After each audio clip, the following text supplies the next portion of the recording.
Raw का ये काम नहीं है जो हमारी बॉलीवुड की फिल्मों में, हिंदी फिल्मों में दिखाते हैं कि रॉ का एजेंट कोट पहन के गया, चश्मा लगाया और वहाँ पे गया ठाए ठाए। तो ये काम नहीं है रॉ का? नहीं, raw is basically correcting data. Raw का ये काम नहीं है कि जाके बम फोड़ेगी या जाके किसी को रेस्क्यू करेगी, that is not their part. मुझे एक इन्फॉर्मेशन मिली कि एक पर्टिकुलर माफिया है जो शार्क फिन्स के ऊपर बहुत सारा बिजनेस करता है, तो हम उसको देखने गए थे। हम चाहते थे उसको एक्सपोज करें, तो पता नहीं उस माफिया को कैसे पता चल गया कि हम लोग कुछ कैमराज, स्पाई कैमराज हैं हमारे पास, उसने हमें हाउस अरेस्ट कर लिया 3 दिन के लिए। तो लेकिन वो एक ऐसी प्रोफेशनल अंडरस्टैंडिंग हुई कि उस माफिया के साथ कि मुझे आज भी ये कहते हुए कोई शर्म नहीं है कि वो मेरा साउथ ईस्ट एशिया का सबसे बड़ा इन्फॉर्मेंट है। ओके। ये जो पूरी प्लानिंग की गई वो बबलू श्रीवास्तव ने जेल में बैठ के की। जो बरेली, बबलू श्रीवास्तव एक अंडरवर्ल्ड फिगर है और उसने जेल में बैठ के ये पूरी प्लानिंग रची कि किस तरीके से हाफिज़ सईद के ऊपर हमला हो।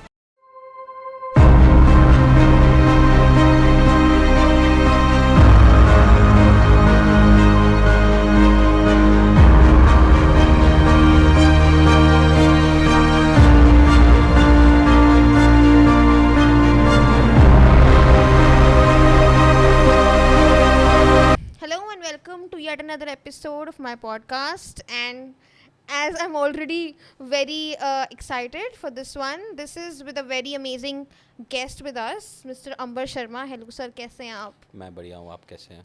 मैं बिल्कुल बढ़िया हूँ, अभी यहाँ आके और बढ़िया होती जा रही हूँ। तो I'll give a little introduction about sir, and obviously I cannot tell everything about you, but a very little introduction for the people who don't know. Sir is a wildlife photographer, but and a very exciting part that he's also an investigative filmmaker, and इन्होंने more than 1.5 decades से ज़्यादा इस field में काम किया है, इतनी सारी investigations करी हैं around mafia, around all those big mafias that you can think of, and I'm very excited to know much more about it, about your life journey, how it has been throughout अभी तक। मेरा पहला question will be, आपने बोला बहुत लंबी है आपकी लाइफ जर्नी, बट फिर भी मुझे पूछना है कि ये स्टार्ट कैसे हुआ। मतलब सबको, I think everybody is interested in this field, but सच में उस चीज़ में रियल लाइफ में पढ़ना बिना डरे, हाउ डिड दैट स्टार्ट? अच्छा, जैसे ये बात सच है, मेरी लाइफ की जर्नी बहुत लंबी है, उसमें बहुत अप्स एंड डाउन है। बहुत बम्पी राइड रही है मेरी लाइफ की, लेकिन मैं बहुत एडवेंचर रहा हूँ शुरू से, तो इसलिए इस लाइफ को मैंने उस प्रकार से जी पाया। अब आपने कहा कि बहुत रिस्की है, तो किस सेंस में आप पूछ रहे हो? वाइल्ड लाइफ को रिस्की पूछ रहे हो या जो माफिया या जो क्राइम है उसको रिस्की कह रहे हो? दोनों बहुत रिस्की है। आई डोंट थिंक मैं किसी को एक ऊपर नहीं रख सकती, दोनों ही बहुत रिस्की चीज़ें हैं। वाइल्ड लाइफ इज़ स्पॉन्टेनियसली बहुत risky, and mafia and everything, वो लाइफ थ्रेट इतना बड़ा रिस्क है। तो दोनों रिस्की चीज़ों को आप कैसे साथ में लेके चल रहे हो? देखो, वाइल्ड लाइफ को मैं रिस्की नहीं मानता। वाइल्ड लाइफ एक ऐसी चीज़ है कि जंगल में आप जितना टाइम बिताएंगे, जंगल को मैं, जो किताबों में भी लोग लिखते हैं या बड़े बड़े फिलोसफर लिखते हैं कि जो फॉरेस्ट है इज़ अ मदर नेचर। तो मदर नेचर में जहाँ मदर आ गया, जहाँ माँ का शब्द आ गया, तो वहाँ आपको उससे कोई ख़तरा नहीं है।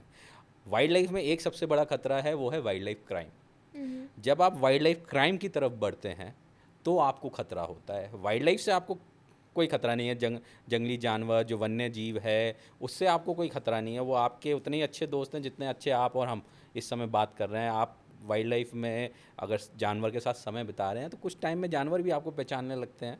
तो जैसे इसका एग्जांपल मैं देता हूँ कि आप घर में कोई पपी लेके आएँ, थोड़े दिन वो आपसे बच के भागेगा, लेकिन जैसे जैसे आप उसके साथ फ्रेंडली होते चले जाते हैं वो आपके साथ फ्रेंडली हो जाता है। तो वाइल्ड लाइफ कहीं भी लाइफ थ्रेटनिंग नहीं है, life threatening wild life crime है। और मैं आपको ये बताना चाहता हूँ, आपके श्रोताओं को भी बताना चाहता हूँ, जो शायद बहुत कम लोगों को इस बारे में जानकारी होगी कि वाइल्ड लाइफ क्राइम जो है वो अराउंड $10 बिलियन की इंडस्ट्री है एक साल की। हम वाइल्ड लाइफ क्राइम में जो जनरली इंडिया में लोग समझते हैं वो ज़्यादातर या तो हाथी दांत को समझते हैं या फिर टाइगर की स्किन को, जो शेर की खाल, जिसको बाघ की खाल, असल में टाइगर इज़ बाघ और लायन इज़ शेर, लेकिन लोग टाइगर को शेर बोलते हैं। तो जो बाघ की खाल है, टाइगर स्किन, इसके बारे में जानते हैं। लेकिन इन दो चीज़ों से भी बहुत बड़ी वाइल्ड लाइफ क्राइम है। वाइल्ड लाइफ क्राइम इतना बड़ा है कि वो $10 बिलियन की इंडस्ट्री बन चुका है आज की तारीख में। इसमें बहुत कुछ ऐसा है कि एजोटिक बर्ड से रिलेटेड है, मेडिसिन से रिलेटेड है जो वाइल्ड लाइफ की है। तो अगर आप जब उसको कवर करोगे तो वो आपके लिए लाइफ थ्रेटनिंग है, वाइल्ड लाइफ कभी नहीं है। मैंने इससे रिलेटेड, अब मैं क्वेश्चन फॉलो अप कर रही हूँ, बट इससे related he I also saw कि स्नेक वेनम का भी बहुत वो होता है आजकल ट्रेड। स्नेक वेनम का ट्रेड आज से नहीं है, वर्षों से है, काफ़ी समय से है। और इसके लिए बहुत सारे कंट्रीज़ जो हैं, यहाँ तक कि इंडिया में भी स्नेक फार्म्स हैं जो बाकायदा वेनम एक्सट्रैक्ट करते हैं और मेडिसिन्स में वो यूज़ होता है। लेकिन जैसे ऐसे समझ लें कि जैसे हीरे की खदान में भी एक लाइसेंस होता है, हीरे की खदान में एक नॉन लाइसेंसिंग हीरे की खदान होती है। तो जो नॉन लाइसेंसिंग हीरे की खदान होती है उसमें कोई रूल्स एंड रेगुलेशन फॉलो नहीं करता है, लेकिन वो हीरा भी बाज़ार में बिकता है। तो वैनम को भी आप, स्नेक वैनम को ये समझे कि एक तरफ तो लीगलाइज लोग काम कर रहे हैं, लेकिन एक तरफ इलीगल वे में भी काम कर रहे हैं। वो भी उतने ही पैसों में बिक रहा है जितने पैसों में एक ओरिजिनल जा रहा है, लेकिन उसका कोई रिकॉर्ड फॉलो अप नहीं है। और उसमें जो इलीगल वैनम एक्सट्रैक्शन है उसमें ऐसे समझें कि जो लागत है वो कम आती है, क्योंकि आप बहुत सारे ऐसे लोगों से को एम्प्लॉय करते हैं जो कुछ पैसों के लिए इस काम को कर लेते हैं कि सांप पकड़ते हैं, वैनम इकट्ठा करते हैं। उन्हें नहीं मालूम कि वैनम का होगा क्या। जब तक until unless they come to know, तब तक बहुत लेट हो चुका होता है। बट आपने बोला कि जैसे वाइल्ड लाइफ में वाइल्ड लाइफ से रिस्क नहीं है, बट इस क्राइम से रिस्क है। एग्जैक्टली वाइल्ड लाइफ में मैं इंक्लूडिंग मरीन लाइफ की बात कर रहा हूँ। मरीन लाइफ जिसमें हम समुद्र वाली वन्य जीव हो गए, ओशियन लाइफ हो गए, वो भी वाइल्ड लाइफ का ही हिस्सा आता है। उसमें भी सबसे बड़ा जो बिजनेस है जो मैं कहता हूँ कि वो शार्क फिन्स का है। ओके। शार्क फिन्स, जो शार्क्स होते हैं उनके फिन्स होते हैं, उसको शार्क्स इलीगली मारी जाती हैं। बाकायदा जो मरीन सेंचुरीज़ हैं उसमें लोग घुसपैठ करते हैं और उसमें शार्क्स को मारा जाता है। और शार्क्स को मारने के बाद उनके फिन काटे जाते हैं और उनको तड़पता हुआ समुद्र में छोड़ दिया जाता है। और उसके बाद जो फिन्स हैं वो बहुत सारे डेलिकेसी कुजीन में यूज़ होते हैं, चाइना और ऑल अराउंड द वर्ल्ड। और इसके अलावा एक और फिश है जिस नेपोलियन वर्स करके उस फिश का नाम है। उसके लिप्स थोड़े मोटे होते हैं फिश के, और उस फिश को भी पकड़ते हैं, उसके लिप्स काटे जाते हैं और वो जो लिप्स हैं वो कुजीन में डेलिकेसी समझी जाती है। तो वाइल्ड लाइफ क्राइम से सिर्फ हम जो जंगल देख रहे हैं, जो हमने देखा है लोगों को, जो आम भाषा में कहूँ तो आम भाषा में जो जंगल लोग समझते हैं कि कॉर्बेट रामनगर के पास है या फिर आसाम का काजीरंगा, वो एक जंगल है। नहीं, वाइल्ड लाइफ से मेरा मतलब है कि जो भी इंसान से अलग है मैं उसको वन्य जीव मानता हूँ। उसमें मैं इंक्लूड मरीन लाइफ भी करता हूँ। मरीन लाइफ को भी बहुत बड़ा थ्रेट है। कोरल लाइफ, कोरल्स खासकर जो आप मूंगा पहनते हैं, उसका भी बहुत बड़ा बिजनेस होता है। और कोरल धीरे धीरे ख़त्म होने की कगार पे हैं। अगर कोरल ख़त्म हो गई तो जो ऑक्सीजन ऑब्जर्व करके जो ओशन हमें, कार्बन डाइऑक्साइड जो ऑब्जर्व करके हमें बैक टू ऑक्सीजन देता है, तो वो भी ख़त्म होगा। तो ओशियन भी वाइल्ड लाइफ का हिस्सा है। तो सोचिए कितनी बड़ी इंडस्ट्री है ये क्राइम की, जिसको बहुत कम लोग कवर करते हैं। और साथ ही साथ इसके बारे में लोगों को उतनी नॉलेज नहीं है कि एजोटिक बर्ड्स के बारे में भी नहीं पता है कि एजोटिक बर्ड्स की स्मगलिंग होती है। बहुत सुंदर सुंदर चिड़ियाँ पकड़ी जाती हैं, फिर उनको दूसरे कंट्रीज़ भेजा जाता है लोग। तो बहुत सारी चीज़ें हैं वाइल्ड लाइफ में। करेक्ट हम वाइल्ड लाइफ पे वापस आएंगे आपकी एक्सपीरियंसेस पे, बट द क्वेश्चन वाज कैसे this field, both these fields fascinated you.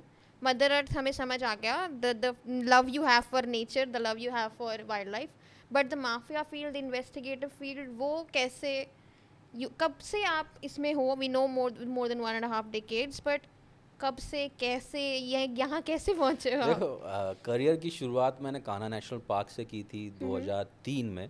Okay.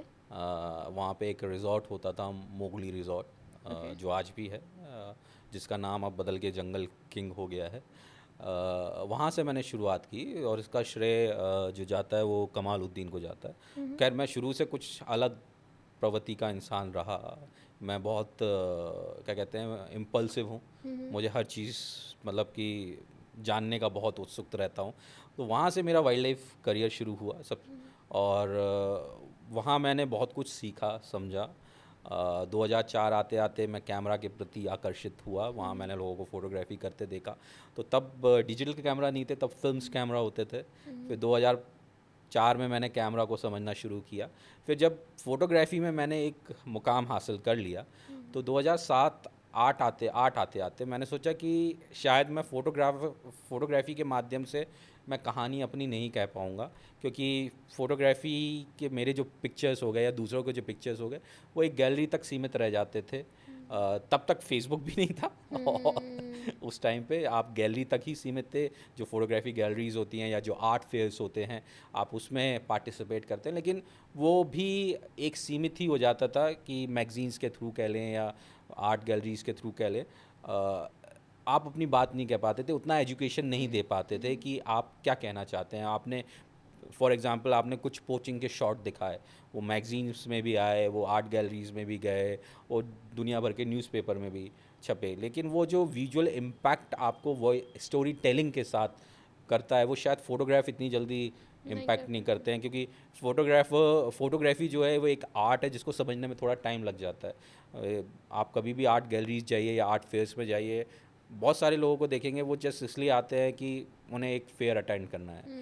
उन्हें वो कभी किसी से बात करके नहीं पूछेंगे कि ये स्कल्पचर आपने क्यों बनाया है, इसके पीछे का थॉट क्या है, ये फ़ोटोग्राफ है तो इसके पीछे का थॉट क्या है। तो जनरली 90% पीपल ऐसे कि वो एक ग्लिम्स लेते हुए चले जाते हैं। और अब आजकल तो इंस्टाग्राम के लिए जाते हैं, पहले तो ग्लिम्स के लिए जाते थे।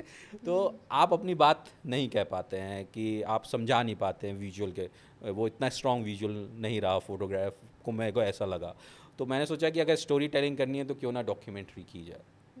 तो वहाँ से डॉक्यूमेंट्री में मैं आया। पहले लाइन प्रोडक्शन शुरू किया समझने के लिए। फिर मेरी जो पहली डॉक्यूमेंट्री थी वो स्नो लेपर्ड्स पे थी, जो मैंने 2009 में शुरू की थी। लद्दाख में उले करके एक विलेज है जो कभी फेमस नहीं था। मेरी डॉक्यूमेंट्री के बाद आज शायद मैंने वो डॉक्यूमेंट्री 2010-11 में फ़िनिश की थी, 2-2.5 साल लगे थे। और उसके बाद वो गांव बहुत फेमस हुआ उले। आज की तारीख में जितने स्नो लेपर्ड एक्सपीडिशन होते हैं वो सब उले में होते हैं। तो शायद उले में जाने वाला 2008 के आसपास कुछ ही व्यक्तियों में से एक मैं था। और जब मैं उस गांव में गया था उले में, तो उस समय वहाँ की पॉपुलेशन जो थी उले की, वो मात्र 20 लोगों की पॉपुलेशन थी।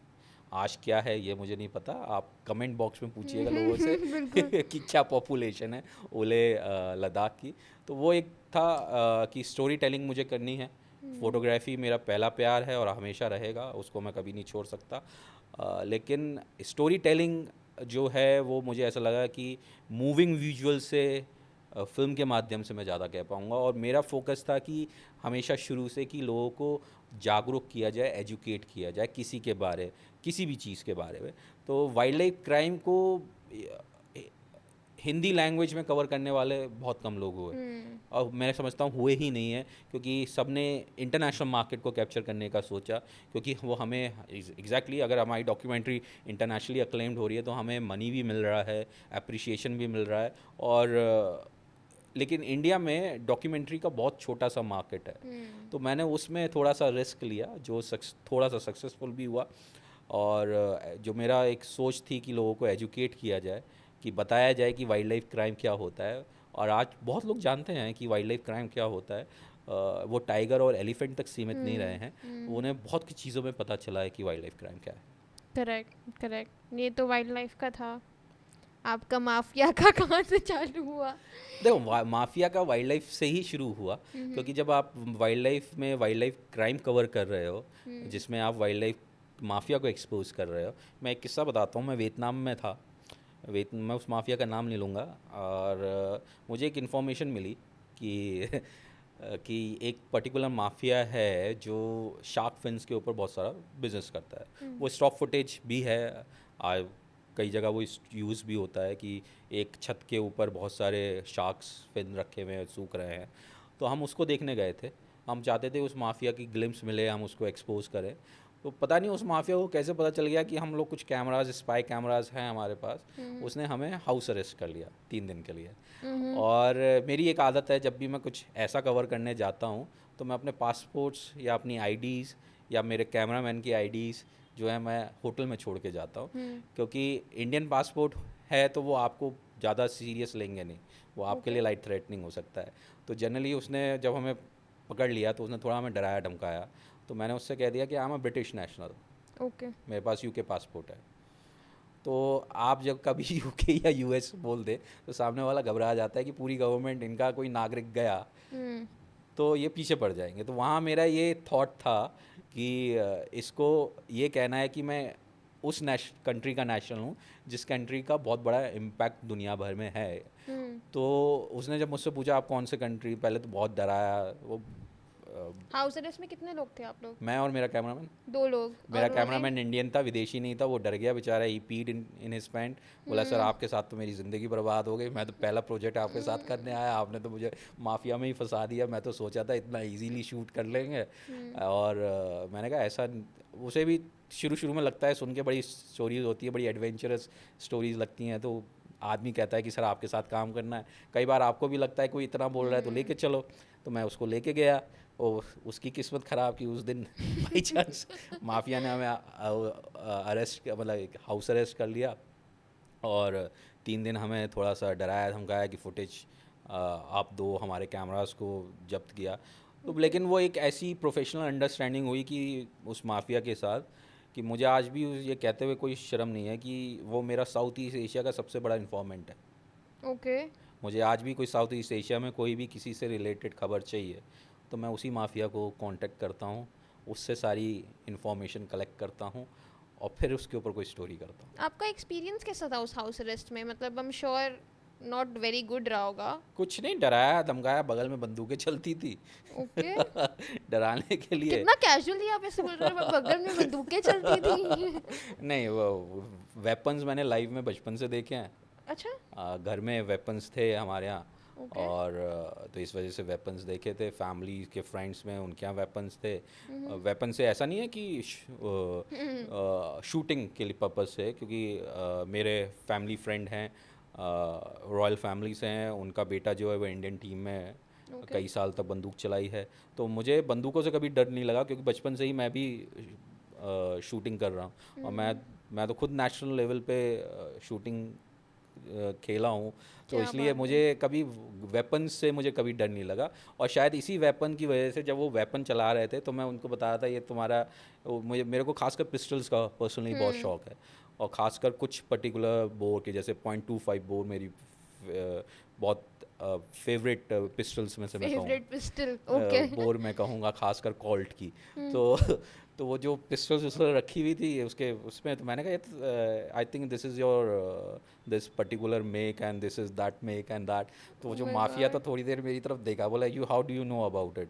मैंने कहा I do shooting from camera, I should do shooting with gun also.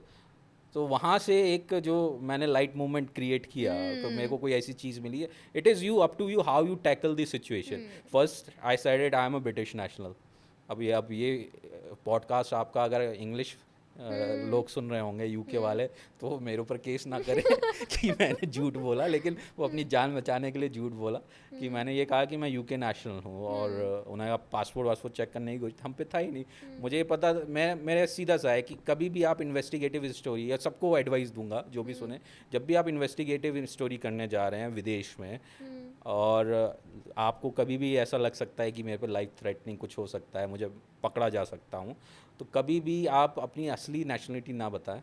आप ऐसे देश की नेशनलिटी बताएं जो बहुत ही स्ट्रांग हो, जो अपने कंट्री के लोगों को बचाने के लिए मशहूर हो, कि पहुंच जाता हो कि FBI पहुंच जाएगी, CIA पहुंच Correct. जाएगी, MI6 पहुंच जाएगी। तो इसलिए मैंने सीधे, क्योंकि मेरा जो एक्सेंट थोड़ा सा है वो ब्रिटिश हार्ड एक्सेंट में लोग कहते हैं कि क्या, तो मैंने बहुत ब्रिटिशर्स के साथ काम किया, तो था थोड़ा सा टच आ गया अंग्रेज़ी में उस तरीके का, तो शायद वहाँ से उसको लगा कि ये देखने में तो हम इंडियन हैं ही, सबको पता चलता है कि इंडियन है, तो उसको शायद उस लैंग्वेज से और जो मेरा बोलने का एक दमदार तरीका था उससे, तो उसने हमें 3 दिन बंद रहा। दूसरे दिन हमें जब उससे वेपन्स पे मैंने लाइट मूवमेंट लिया, तो उससे फिर प्रोफेशनली बात हुई। जब प्रोफेशनली बात हुई, आई सेड कि you doing your job, I am doing my job is to expose all these things, and your job is to kill these things. Let me do my job, let do your job. तो वो थोड़ा समझदार mafia था। Mafia भी बहुत समझदार होते हैं। देखिए माफिया है तभी वो समझदार है, इसलिए माफिया है, तभी इतनी बड़ी एम्पायर चला रहा है। करेक्ट। कई हजार डॉलर की इन लोगों की एम्पायर होती है। हम्म। और जिस घर में हमें बंद रखा था उसमें पता नहीं कितने कमरे थे। मैं तो वियतनाम का वो जगह भी नहीं बताऊंगा, मैं फिर भी बता देता हूँ। हालोंग बे के पास हमें बंद रखा गया था। और होलोंग बे वो बहुत बड़ी जगह था, पैलेस से सा लगता था। और तीसरे दिन उसने हमें छोड़ा था। दूसरे दिन जब वो बात हुई, तीसरे दिन वो मुझसे खुश हुआ और बाकायदा उसकी मर्सिडीज़ हमें हमारे होटल छोड़ के आई हनोई में। और आज तक वो मेरे टच में है पर उसे इनडायरेक्टली। ऐसा नहीं लगा कि उसको भी थ्रेट है अगर आप उसको उसको थ्रेट है, उसने हम मेरे से ये कहा कि आप मेरा फुटेज मत करिए, इसके बदले मैं आपको कुछ और बढ़िया चीज़ दूंगा। आ, तो मैंने कहा चलो ठीक है, इससे बड़ी चीज़ मिलेगी तो क्या है। उसने मुझे बहुत बड़ी स्टोरी कवर करने का मौका दिया था। पर उसका क्या इसमें बेनिफिट है? मतलब वो तो माफिया है, वो तो आपको वहीं पकड़ के रख सकता था। तो क्यों मैं उसका दामाद नहीं बनना चाह रहा था ना। आई थिंक आपका कॉन्फिडेंस और the way you handle the situation उसी ने दैट हेल्प, राइट? उस समय वो देखिए बहुत सारे माफियाज जो हैं वो मीडिया पर्सनल के रिस्पेक्ट करते हैं। ओके। ये सिनेरियो चेंज हुआ बहुत लेटर ऑन कि माफिया मीडिया पर्सनल को किडनैप करता है, उनका कत्ल करता है, या उनके द्वारा किसी कंट्री को ब्लैकमेल करता है। ये लेटर ऑन स्टार्ट हुआ। अगर आप इतिहास उठा के देखें, जितने बड़े माफिया रहे वो हमेशा मीडिया वालों की रिस्पेक्ट की है। पर क्यों? एक थॉट है कि ये अपना काम कर रहे हैं, ये उसी तरीके से काम कर रहे हैं, तो कभी आपको उस सेंस में नहीं डराएंगे कि आपकी हत्या करेंगे। लेकिन ये पिछले 10 सालों में मैंने जो देखा है वर्ल्ड वाइड कि जितने बड़े माफिया हैं, चाहे वो ड्रग माफिया हो गए, चाहे जेम्स माफिया हो गए, चाहे वो वाइल्ड लाइफ वाले हो गए, चाहे वो ड्रग्स में मेरा मतलब ये जो दूसरी टाइप की ड्रग्स होती हैं जिसमें MMDA भी आता है, LSD भी आती है, कोकीन की बात नहीं कर रहा, ये लोग बहुत हिंसक हो गए हैं। ओके। ये किसी को भी अपने रास्ते में आना पसंद नहीं करते हैं। ये पिछले 10-15 साल में देखा है, मैंने नोटिस किया। उससे पहले जो अगर आप माफिया के बारे में पढ़ें या किसी भी इन्वेस्टिगेटिव जर्नलिस्ट जो किताबें लिखी हैं या फिल्म मेकर्स, आप उनसे पूछेंगे वो कहेंगे कि हमें कभी थ्रेट नहीं रहा। मुझे ये भी लगता है इसका एक ये भी रीज़न था कि जो पिछला टाइम था ना, those they actually wanted a sort of PR from the media people. नहीं, PR कभी भी मीडिया नहीं करेगा। अगर मुझसे आप पूछो तो मैं उस तरीके से PR नहीं दूंगा उनको जिस हिसाब से वो सोच रहे हैं। उसके पीछे मैं बहुत हार्ड क्वेश्चंस पूछता हूँ। ओके। अगर आप मेरे को कभी मैंने इतने सारे लोगों को इंटरव्यू किया है माफियाज को, और उसमें आप कमेंट्स पढ़ेंगे तो उसमें सबसे पहला कमेंट यही आता है कि मोगली बाबा, मुझे सब मोगली बाबा कहते हैं, या कि ये सामने वाले को बोलने नहीं देता है। तो मैं क्यों भाई तुमने अपनी बात कही, मुझे वो हजम नहीं हो रही, मैं तुम्हें क्यों बोलने दूंगा। मैं काउंटर क्वेश्चन करता हूँ। तो बहुत से लोगों को काउंटर क्वेश्चन नहीं पसंद आता है, यानी इवन लिसनर्स को। वो कहते हैं कि नहीं, सामने वाला माफिया ही बोलेगा, सामने वाला गैंगस्टर ही बोलेगा। अगर गैंगस्टर ये कह रहा है कि मैंने फला जगह ये काम किया और मुझे लग रहा है कि वो झूठ बोल रहा है, तो मेरा काम है उसका झूठ पकड़ना, करेक्ट। और वो मैं करता हूँ। तो इसलिए आप कभी भी मेरे कमेंट बैक्स, मैंने जितने इंटरव्यूज़ किए हैं माफियाज़ के, अगर आप यूट्यूब पे सर्च करेंगे तो उसमें आप सबसे नीचे देखेंगे कि कमेंट में यही लिखा है कि ये सामने वाले को नहीं देता है, ये तो अपनी बात कहता है। तो मेरा नेचर है कि मैं सबको काउंटर करता हूँ, बिकॉज ऑफ नॉलेज कह लें या बिकॉज ऑफ माई एटीट्यूड कह लें, कि मेरे को बहुत कुछ वो पता है जो शायद आम लोगों को नहीं पता। जब लोगों को नहीं पता होगा तो वो काउंटर क्वेश्चन नहीं कर पाएंगे, वो काउंटर क्वेश्चन नहीं कर पाएंगे तो वो उनका PR हो जाएगा। राइट। मैं हमेशा काउंटर क्वेश्चन करता हूँ। मेरी रिसर्च बहुत स्ट्रांग होती है। करेक्ट। अगर मुझे आप किसी के बारे में पूछेंगे तो मुझे शायद जो आपने विकीपीडिया पे पढ़ा होगा उससे 1000 गुना ज़्यादा मुझे पता होगा। राइट। तो जब लोग इंटरव्यूज़ किसी के करते हैं तो वो विकीपीडिया के माध्यम से करते हैं या जो राइटअप्स लिखे गए हैं उसके माध्यम से करते हैं।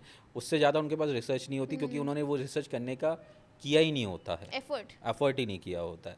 तो लेकिन मुझे उनके पर्दे के पीछे वाले लोगों का भी पता होता है कि इसमें कौन कौन लोग हैं, इनके नाम क्या है, इनका लीगल बिजनेस क्या है, इनका इलीगल बिजनेस क्या है, इनके रूट्स क्या हैं। तो इसलिए मेरे को बहुत से लोग मेरे से बात करने में कतराते हैं कि ये मैं कुछ ऐसा बोलूँगा ये पकड़ लेगा।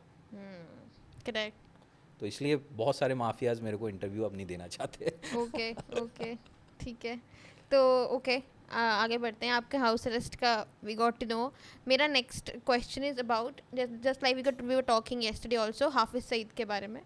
तो I think a lot of people know about him but I would also want कि आप एकदम बेसिक से if you can explain. We know कि हाफिज सईद लश्कर का वो है, हेड है, अभी भी हेड है.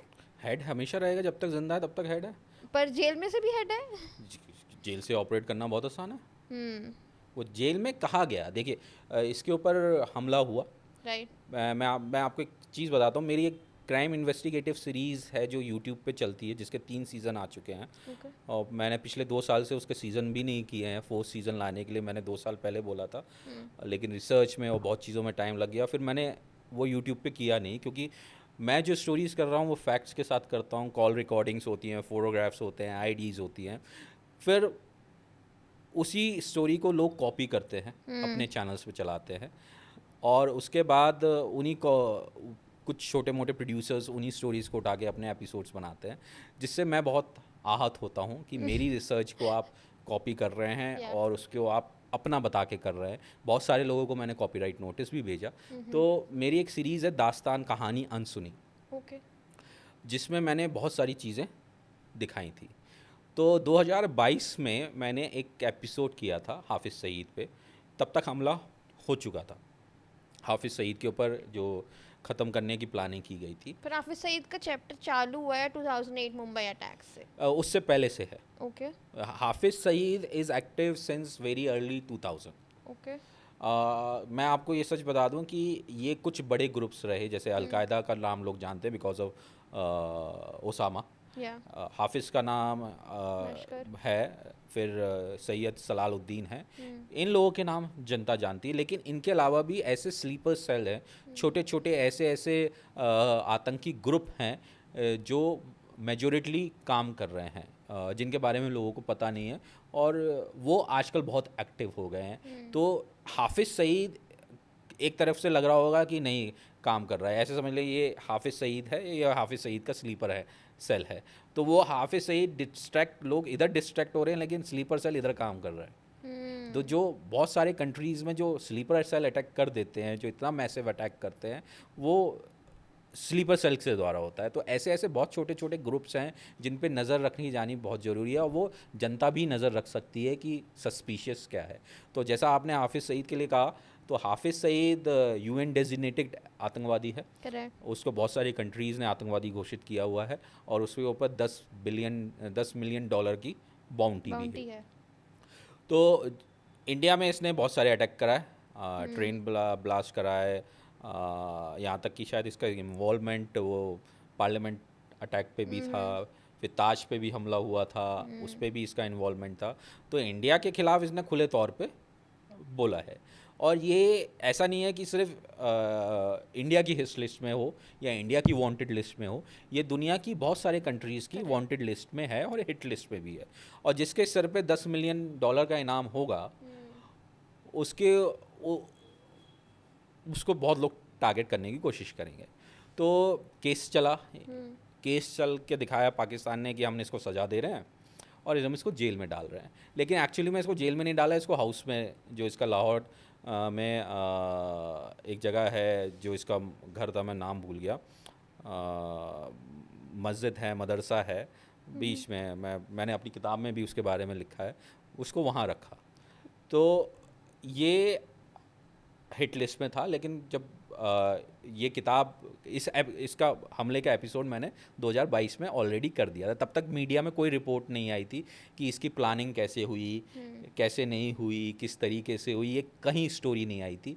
सबसे पहली स्टोरी मैंने ब्रोक करी थी अपनी दास्तान सीज़न से. उसमें मैंने 3 एपिसोड किए थे हाफिज़ सईद के, कि इसके ऊपर असासिनेशन कैसे प्लान हुआ. पहला episode who are the people, ठीक है. How they get into contact. Second episode was on this planning. The third episode execution. Okay. जब मैं ये एपिसोड किए तो उस पर सेकेंड एपिसोड जब रिलीज़ हुआ, 24 घंटे के अंदर अंदर मेरे पे कम्युनिटी स्ट्राइक आया. Okay. That is through Pakistan.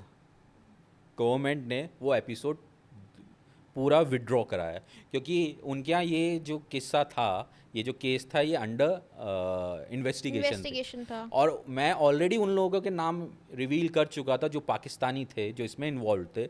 They don't want that Pakistani involvement should be shown to Shown. People, correct. और ये जो पूरी प्लानिंग की गई कि वो बबलू श्रीवास्तव ने जेल में बैठ के की. जो बबलू बरेली श्रीवास्तव कौन है? बबलू श्रीवास्तव एक अंडरवर्ल्ड फिगर है ओके. जो पिछले 27 साल से हिंदुस्तान की जेल में बैठा है. हम्म. और उसने जेल में बैठ के ये पूरी प्लानिंग रची कि किस तरीके से हाफिज़ सईद के ऊपर हमला हो, हाफिज़ सईद को ख़त्म किया जाए.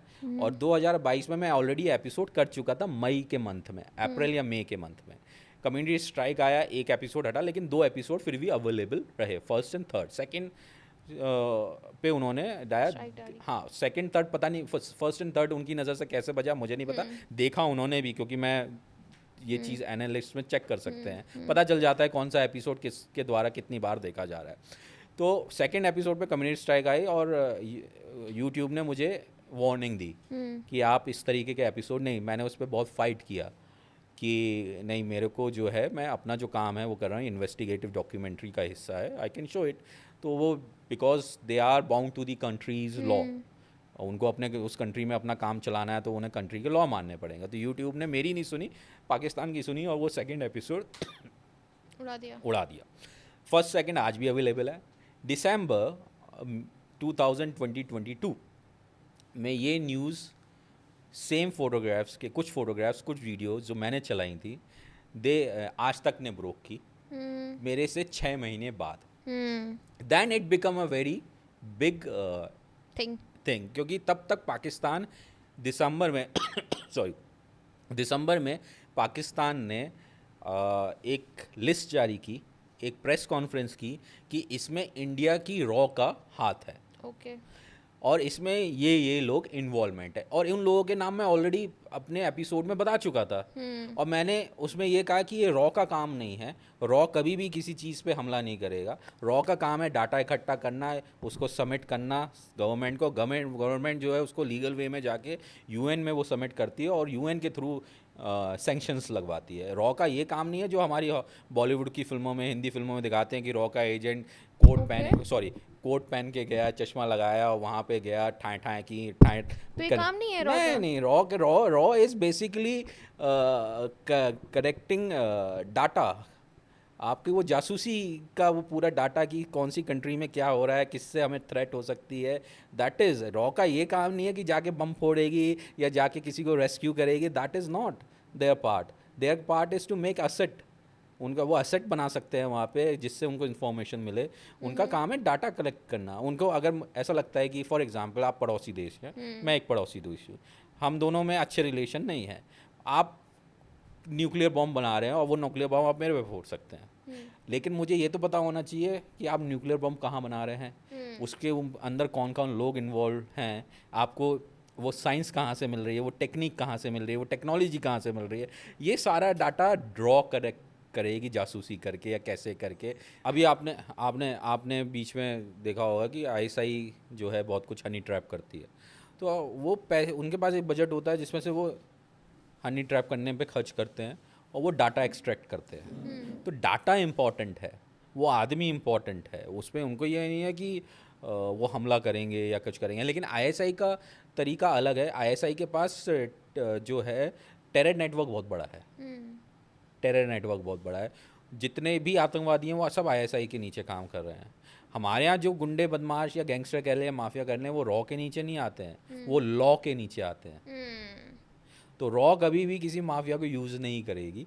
माफिया जो है खुद कुछ करना चाहता है, वो बात दूसरी है, उसमें कोई फंडिंग नहीं मिलेगी उसे. तो ये जो किस्सा है हाफिज़ सईद का, उसको ख़त्म करने का 2 रीज़न थे. पहला, एक तो $10 मिलियन की उसकी बाउंटी थी, जो उसको ख़त्म करेगा $10 मिलियन मिलेंगे.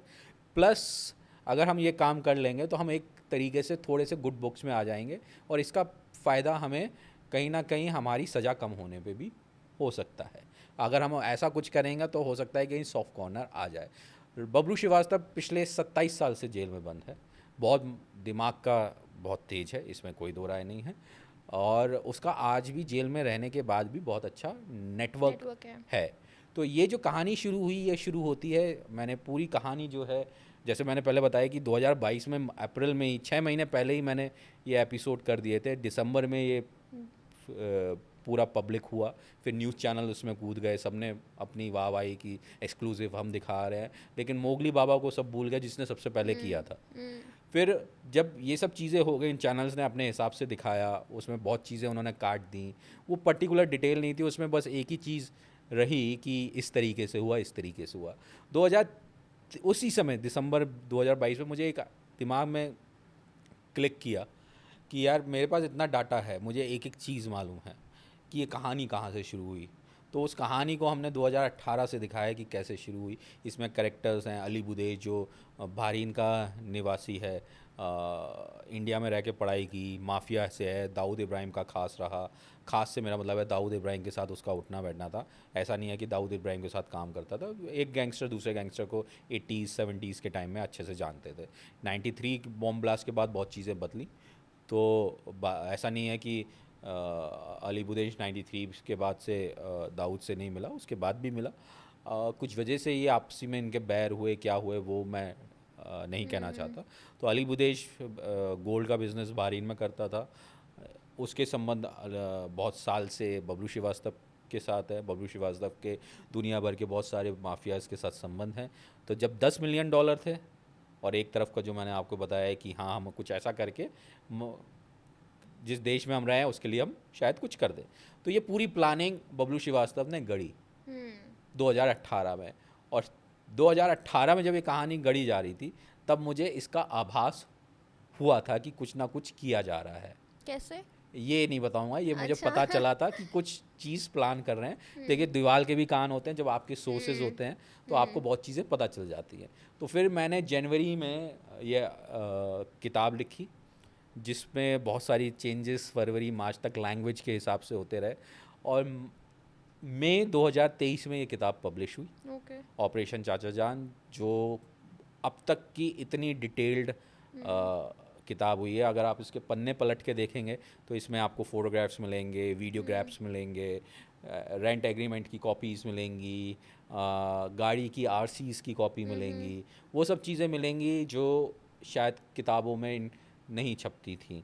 तो मैंने एक नई तरीके से किताब देने का प्रयास किया कि इन्वेस्टिगेटिव जर्नलिज़म के हिसाब से कह लें, या फिल्म मेकिंग के हिसाब से कह लें, या एक क्यूरियोसिटी के हिसाब से कह लें, कि जब कोई इतनी रिसर्च के बाद किताब लिखता है, उसके पास जो चीज़ें उपलब्ध होती हैं वो भी पब्लिश होनी चाहिए, वो छूटनी नहीं चाहिए। सिर्फ 4 फोटोग्राफ या 8 फोटोग्राफ पे बुक नहीं रुकनी चाहिए कि ये लोग अरेस्ट हो गए, इनका फ़ोटो ये है, उनका अरेस्ट होने से पहले का फ़ोटो ये है। क्योंकि बहुत सारे जितने हम क्राइम के, या मतलब जिसको हम नॉन फिक्शन कहते हैं, ट्रू क्राइम कहते हैं, कि जितनी हम नॉवेल्स पढ़ें तो उसमें कुछ इसी तरीके के फ़ोटोग्राफ होते हैं कि क्रिमिनल्स के फ़ोटोग्राफ से अरेस्ट होने के बाद या उससे पहले वो कैसे दिखते थे उसके फ़ोटोग्राफ्स। हाँ, बीच के फ़ोटोग्राफ्स नहीं होते हैं कि वो कैसे वर्क कर रहे हैं, उनका नेटवर्क कैसा है, उनके नेटवर्क में लोग कैसे दिखते हैं, वो सब मैंने कवर किया। तो एक डिफरेंट थॉट से किताब दी, एक डिफरेंट रिटन एक लेखनी देने का प्रयास किया कि भाई जब आपके पास एविडेंस है तो उनको पब्लिश भी करिए, उनको प्रिंट भी करिए। वो सिर्फ वीडियो एविडेंस के रूप में नहीं, वो किताब में भी आ सकते हैं। राइट। तो फिर हाफिज सईद का क्या हुआ? उसके ऊपर असैसिनेशन का पूरा उसके ऊपर असैसिनेशन हुआ, और उसके किताब पढ़िएगा तो आपको और डिटेल मिलेगी। उसकी उसको चोट भी आई, उसके कुछ बॉडीगार्ड भी लाहौर में मारे गए, उनकी डेथ, उसके फ़ोटोग्राफ मैं आपको दे दूंगा, आप चला सकते हैं। और वो हॉस्पिटल के कुछ फ़ोटोग्राफ्स हैं जो मैंने इसमें ऐड नहीं किए, अपनी डॉक्यूमेंट्री में नहीं ऐड किए थे, आई मीन एपिसोड में नहीं ऐड किए थे, वो मैं आपको दे दूंगा, जिसमें शायद उसके बेटे का भी फ़ोटो है जो अपने वो उनसे मिलने गया है। वो मुझे अपनी हार्ड ड्राइव में ढूंढने पड़ेंगे, तो वो आप ले सकते हैं और शो कर सकते हैं, अगर आपके वो कम्युनिटी गाइडलाइन के हिसाब से हैं तो मैं तो हाफिज़ सईद ज़िंदा है, लेकिन किस हाल में है ये मैं नहीं कह सकता। लेकिन जहाँ तक मुझे खबर है कि उसके हालात ठीक नहीं हैं, और पाकिस्तान ने ये बात कही कि जब उसके घर पे असासिनेट हमला हुआ उसको ख़त्म करने का, तो वो वहाँ पे नहीं था। जबकि एक मीडिया चैनल, पाकिस्तान के एक मीडिया चैनल ने ये बात कही कि जब ये बम ब्लास्ट हुआ उसको ख़त्म करने के लिए कोशिश की गई बबलू श्रीवास्तव के द्वारा। तब तक वहाँ पे नाम डिस्क्लोज़ नहीं हुए थे, नाम भी मैंने डिस्क्लोज़ करने शुरू किए थे जब ये हमला हो गया था कि ये लोग इन्वॉल्व हैं। तो उस पाकिस्तानी न्यूज़ चैनल ने ये कहा था कि यहाँ पे हाफिज़ सईद उस समय मौजूद था।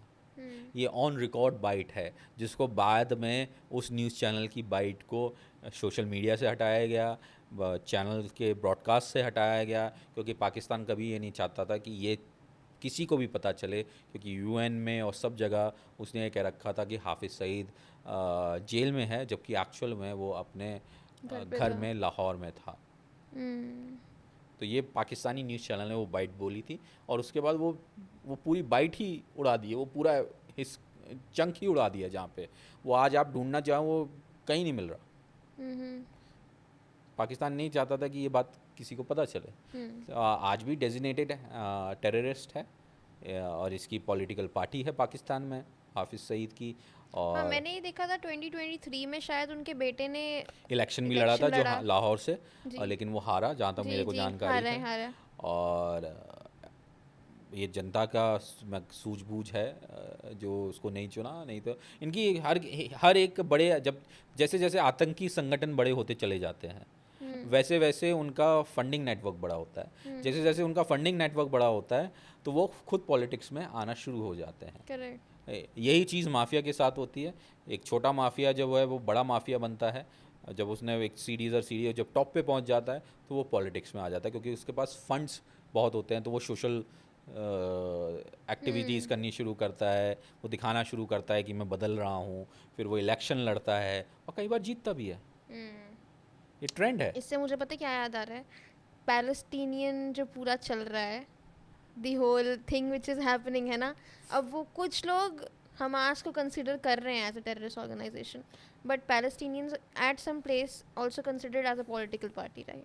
देखो, पैलेस्टाइन के बारे में मैं ज़्यादा इसलिए नहीं कह सकता क्योंकि पैलेस्टाइन में कभी गया नहीं। वहाँ की राजनीति क्या है, वहाँ का क्या सिस्टम है, इसके बारे में मुझे कोई जानकारी नहीं है।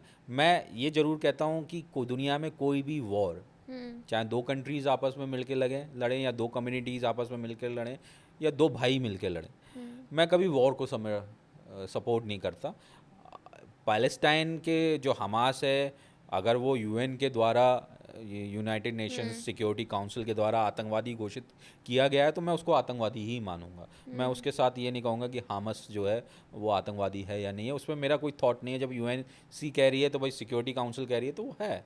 सिक्योरिटी काउंसिल को हाफिज़ सईद ने आतंकी माना तो दुनिया हमारे साथ तो बम ब्लास्ट कर रहा है तो हम तो मान ही रहे हैं, लेकिन जब इसको यूएनसी ने आतंकी घोषित किया, इसके ऊपर इनाम रखा, तब जाके और कंट्रीज़ ने इसको आतंकवादी घोषित किया।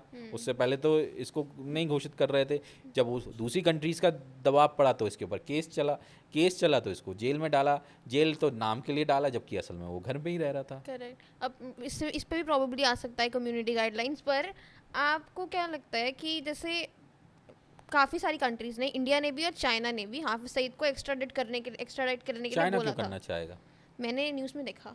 मुझे इसकी जानकारी नहीं है। चाइना उसको क्यों एक्स्ट्राडाइट करेगा? कि उसको एक्स्ट्राडाइट करके वापस दो इधर हमें। इंडिया तो चाहेगा क्योंकि इंडिया में ये वांटेड है। इंडिया में इसको हम एक्स्ट्राडाइट कराना चाहते हैं। हम तो चाहते हैं तो कि पाकिस्तान क्यों नहीं देगा? एक क्यों देगा पाकिस्तान? क्यों देगा? उसका एसेट है। यूएन ने बोल दिया कि टेररिस्ट उसका एसेट है। हमने अपने यहाँ अरेस्ट करके सजा दे रहे हैं। हम भी अपने यहाँ सजा उसका वो सीधे कह रहा है ना कि हम आपको उसको सजा दिलवानी है, हम दे रहे हैं सजा। 5 साल की सजा दी है। अब वो कह 15 साल की सजा दे, वो तो कह रहे हैं कि हम सजा दे रहे हैं। वो आपको सजा दिलवानी है, वो क्यों दे? उसके लिए वो असेट है। He is a asset. वो देखिए, पाकिस्तान एक तरीके से इनडायरेक्टली हमारे अनस्टेबिलिटी चाहता है। करेक्ट। अनस्टेबिलिटी के लिए ऐसे लोगों की आवश्यकता है। चाहे वो हाफिज़ सईद हो गया या सैयद सलालुद्दीन हो गया, ऐसे ऐसे बहुत सारे नाम मैं गिना सकता हूँ। तो वो उनको क्यों समय देगा? मौलाना मसूद अज़हर को भी तो पाकिस्तान के हेल्प से ही वो हाईजैक किया था IC-814 814 राइट, कंधार उसको लेके गए थे। तब कंधार में तालिबान की, आई थिंक तालिबान ही था उस समय भी, आई थिंक ये 99 या 2000 की बात है। ये नहीं याद। हमारे यहाँ मौलाना मसूद अज़हर को जेल में रखा गया था Correct. और मजबूरी में उस समय अटल बिहारी वाजपेयी साहब की सरकार थी, उन्होंने छोड़ा। पब्लिक का प्रेशर बहुत था और पार्टीज़ का भी प्रेशर था या नहीं मैं ये नहीं कह सकता, लेकिन हाँ पब्लिक का प्रेशर बहुत था क्योंकि जिनके लोग वहाँ बैठे हुए थे वो बहुत दबाव बना रहे थे।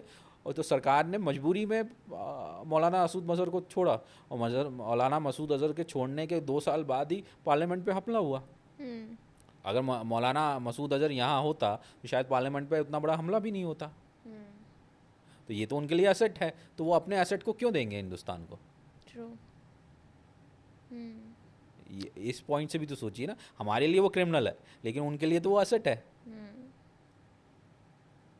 राइट ओके, ये तो बहुत सारा हो गया टू ब्रेनस्टॉर्म, बट मेरे को एक और क्वेश्चन था। जैसे आपने भी बताया कि रॉ कैसे वर्क करती है, that is not how fictionally हम देखते हैं उसको, बट हम एक नैरेटिव टेररिस्ट ऑर्गेनाइजेशंस का भी देखते हैं फिक्शनली, कि वो ऐसे लोगों को रिक्रूट करती है, ऐसे लोग स्लीपर सेल्स बन के रहते हैं टेररिस्ट ऑर्गेनाइजेशंस के, ऐसे टेररिस्ट ऑर्गेनाइजेशंस वर्क करती हैं। तो is that also just fictional? देखो नहीं, बहुत चीज़ें मैं टेररिस्ट ऑर्गेनाइजेशन का बता सकता हूँ कि किस तरीके से वो लोगों को रिक्रूट करते हैं। पहला माइंड वॉश, राइट। सबसे बड़ा है माइंड वॉश। माइंड वॉश वो किस तरीके से करते हैं, कई तरीके होते हैं। जब आपका माइंड वॉश हो गया वो आपको यूज़ करते हैं, फिर वो जो उनके साथ जुड़ा रहता है उस सैलरीज भी मिलती हैं, ओके। बहुत चीज़ें उनको फैसिलिटीज़ भी मिलती हैं, तो वो एक तरीके से उनके सैनिक होते हैं। तो ये जो टेररिस्ट ऑर्गेनाइजेशन है इनका बहुत सारा वर्क जो है बहुत सारी चीज़ों पे चलता है। इनका जो अर्निंग है वो पैसे की, या तो एक्सटॉर्शन है, स्मगलिंग है, ह्यूमन ट्रैफिकिंग है, बहुत कुछ है। ऐसा नहीं है कि मैं नाम गिनाने शुरू करूं तो बहुत कुछ है। तो जो टेररिस्ट ऑर्गेनाइजेशन है वो बहुत तरीके से वर्क करती हैं। अगर आप उस पर कहोगे तो मैं एक अलग से आपको एपिसोड बना के दूंगा कि how they work, how they recruit, और वीडियोस के साथ दूंगा, विद प्रूफ दूंगा। ओके। मेरे पे पूरा डाटा रखा है। राइट। तो terrorist organisation they have the different ideology.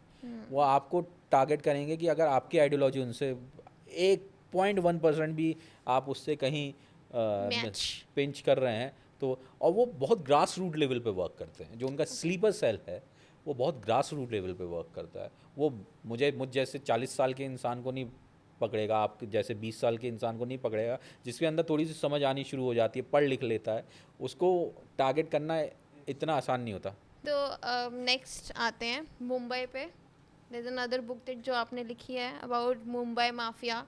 I think वो बहुत ऑलरेडी मूवीज़ और सीरीज़ में एक्सप्लॉइटेड है, but I honestly want to know your personal take on it, कि जितना वो दिखाया जाता है, एक तरह से ग्लोरीफाई भी किया जाता है, is it that involve right now in India? जैसे कहते हैं कि अभी भी बॉलीवुड में पकड़ है, यू नो, उस माफिया मैं की। पकड़ की बात तो नहीं कह सकता कि है या नहीं, क्योंकि अगर पकड़ होती तो मैं शायद किताबें भी नहीं लिख पाता।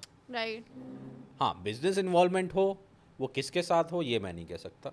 पकड़ के कई सेंस होते हैं कि या तो डर के पकड़ है या बिजनेस सेंस में है। तो जब भी मैंने जैसे कहता हूँ और आगे भी कहता रहूँगा कि जब भी माफिया बड़ा होता है उसके बिजनेस इंटरेस्ट बढ़ते चले जाते हैं और वो एक वाइट कॉलर में चला जाता है।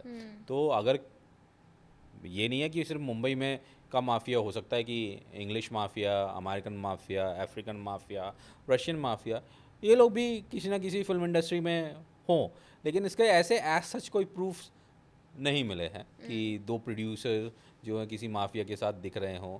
हो सकता है माफिया इन्वेस्ट कर रहा हो लेकिन किसी लीगल वे से कर रहा हो, उसको पकड़ने का इतना आसान नहीं है, या उसको एक्सपोज करना उतना आसान नहीं है। रही बात मेरी किताब की, जिसका पूरा टाइटल है crime lords trail Bombay to Bangkok, ये इंग्लिश में है। इसका है, ये एक्चुअली में लिखी हिंदी में गई थी लेकिन फिर इसको ट्रांसलेशन किया गया इंग्लिश में। जो इसका हिंदी का नाम था बॉम्बे टू बैंकॉक, राजन और रोहित। तो ये राजन से यहाँ पे छोटा राजन से मतलब है, जिसको किसी भी पहचान की आवश्यकता नहीं है। सब जानते हैं कि मुंबई माफिया में दाऊद इब्राहिम के और छोटा राजन, ये दो लोग, और इनके ऊपर बहुत सारी फिल्में बनाई गई, चाहे राम गोपाल वर्मा ने बनाई हो या फिर कोई किसी और ने बनाई हो, लेकिन इन्हीं दो लोगों को सेंटर में लेके फिल्म्स बनी हैं। लोग ये भूल जाते हैं कि इनके साथ काम करने वाले भी बहुत लोग होते हैं और इनके ग्रुप को चलाने वाले बहुत लोग होते हैं। तो ये एक फेसेस थे, इन्हीं के ऊपर बनी। तो मेरी जो कहानी है वो राजन के साथ वाले रोहित वर्मा पे है, जिसका असली नाम था धर्मेंद्र पांडे, जिसको घर में सब बब्बू कहते थे।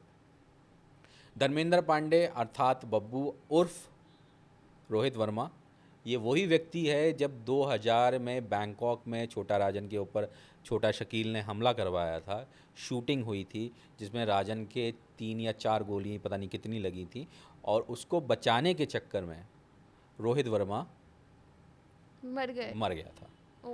तो रोहित वर्मा के ऊपर किसी ने कहानी नहीं की कि रोहित वर्मा कौन था, कहाँ से आया, वो क्यों राजन का इतना खास था, और क्यों राजन उसके घर में रहता था बैंकॉक में या हांगकांग में जब ये लोग जाते थे, या मलेशिया जाते थे, क्यों इतना। तो ये पूरी कहानी छोटा राजन के बिज़नेस के साथ साथ उसने क्या क्या बिजनेसेस किए, क्या क्या किया, इसमें कहानी है। कुछ हिस्सा रवि पुजारी का है जिसने इन्हें धोखा दिया, और पूरी कहानी जो है वो रोहित वर्मा से शुरू होती है, रोहित वर्मा पे ख़त्म होती है। बीच में छोटा राजन का नाम आएगा, इसमें बहुत सारे नाम आएंगे, उनके साथ का इन्वॉल्वमेंट आएगा, गुरु साटम का आएगा, बालू डोकरे का आएगा, रवि पुजारी का आएगा, रवि पुजारी की फैमिली का भी इन्वॉल्व का नाम आएगा, उसकी वाइफ का भी आएगा कि उसने फेक पासपोर्ट पे ट्रैवल की थी। तो ये सारी चीज़ें जो कहानी है crime lost trail Bombay to Bangkok, तो ये पूरी है कि बॉम्बे से लेके बैंकॉक तक की जर्नी क्या थी, क्या क्या कहाँ गए, बॉम्बे से निकले कहाँ गए, वहाँ से निकले कहाँ गए, नेपाल में कितने टाइम रहे, नेपाल में किससे शादी की, किस तरीके से शादी हुई, कौन से पीसीओ से फ़ोन करते थे, उस पीसीओ पे बिल कितना आता था, नेपाल में एयरलाइन डालने की तैयारी थी छोटा राजन की रोहित वर्मा के साथ मिलके, उसके बारे में है। तो इसमें पूरी एक वो जर्नी दिखाई है बॉम्बे से बैंकॉक। ये वो कहानी नहीं है कि जो सिर्फ दाऊद इब्राहिम और छोटा राजन तक सीमित हो, ये उस व्यक्ति की कहानी है जिसने छोटा राजन को बचाने के लिए अपनी जान दी थी। अब छोटा राजन जान देने उस समय जब जान दी थी तो उसकी वाइफ भी वहीं थी, रोहित वर्मा की, और उसकी बेटी उस समय 1 साल की थी, यानी शायद कुछ महीने की थी, हाँ, और वो वहीं थे। इसमें बहुत सारे लोगों के नाम आएंगे जिनके आपने नाम शायद कभी सुने नहीं होंगे, उनके पूरी डिटेल के साथ है कि किस तरीके से क्या क्या हुआ था। राइट, हमने रोहित वर्मा का ही नहीं सुना है कभी। हाँ, रोहित वर्मा अगर आप गूगल करोगे बहुत सारी न्यूज़ में था कि कहानी ये आती थी कि सितंबर 2000 में छोटा शकील ने अपने कुछ शूटर्स भेज के बैंकॉक में गोलियां चलाई थी, और उसमें छोटा राजन घायल हो गया और उसका एक खास सिपा सलार रोहित वर्मा मर गया। बस रोहित वर्मा का नाम वहाँ तक आता है कि वो मर गया, और फिर उसके बाद पूरी कहानी हर न्यूज़ रिपोर्ट में या न्यूज़ एपिसोड में, यहाँ तक कि जो एपिसोड्स बनते हैं क्राइम में, वो उतने नाम के बाद आके राजन के ऊपर आ जाती थी कि उसको हॉस्पिटल में रखा गया, फिर वो हॉस्पिटल से भागा, हॉस्पिटल से भागने के बाद वो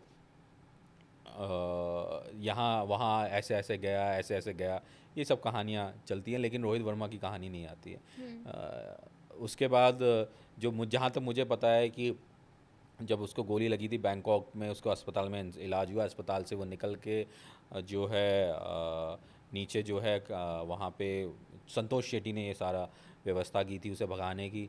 वहाँ से ये जो हैं पोई पैट कंबोडिया के बॉर्डर के पास पहुँचे, वहाँ से ये फनम फैन रहे, फनम फैन में फनम पैम कह रहा हूँ, सॉरी आई एम रॉन्ग, दूसरे अंकोर वाट का जो एरिया है जहाँ पे अंकोर वाट है, उस जगह का नाम मुझे याद नहीं आ रहा, वो एक टाउन है, एक शहर है जहाँ पे अंकोर वाट एक बहुत बड़ा टेम्पल है, सियाम रीप।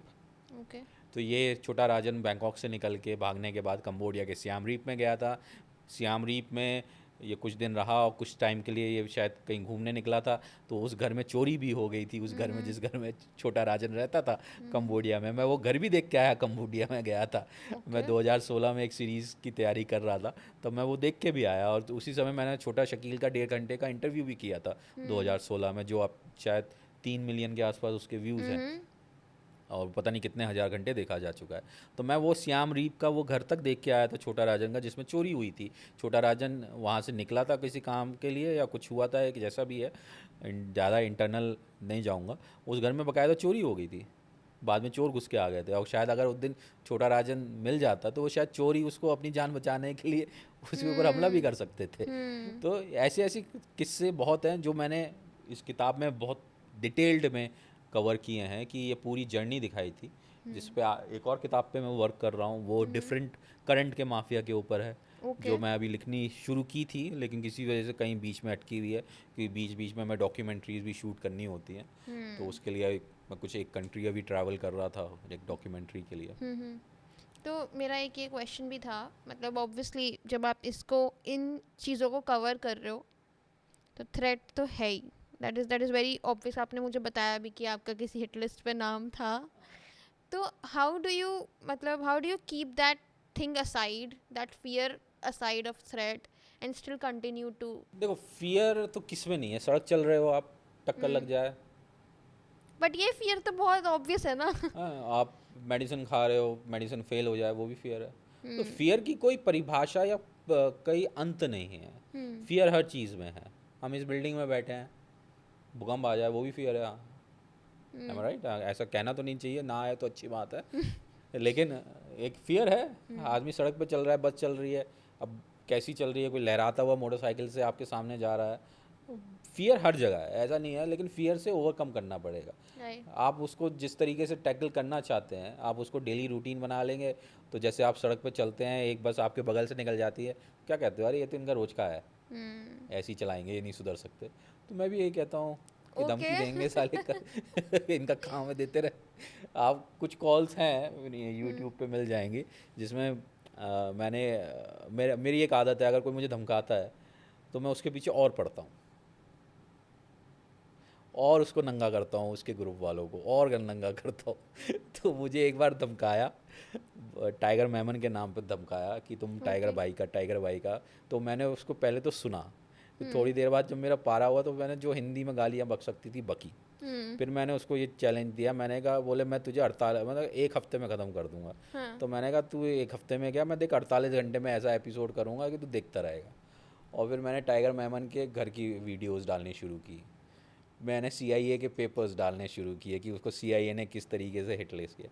फिर मैंने जो इस समय जो रिसेंटली फ़ोटोग्राफ मैंने दिया है, वो कोरोना के से पहले का है।